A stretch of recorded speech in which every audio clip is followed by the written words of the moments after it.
Hello. So there are settings you might want to change on Teams to stop calls and notifications from coming through, as they can be distracting. This is a quick tutorial on how to do that.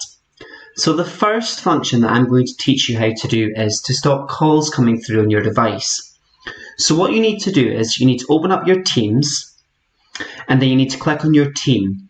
Once you've done that, you should enter a screen that looks like mine. To stop your calls, go up to the top bar that's purple and then move to the right towards your icon where you can see my cursor now.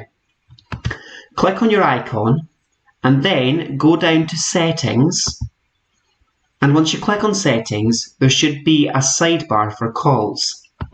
Once you click on calls, you're then going to change call answering rules from call ringing me to forward my calls. And this means you will not receive any incoming calls that you get.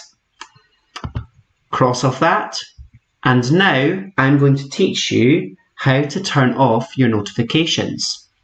So where the icon was before, if you go down to the sidebar here and then move to the right, you should see 3 dots that says more options. Click on more options,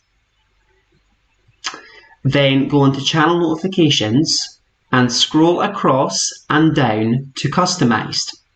Click on customized. And then what you need to do is you need to change your customizations or your settings, turn off all your new posts and turn off your channel mentions, and then save that. And that is what you need to do to stop you from receiving calls and notifications through on your Teams channel. Thank you.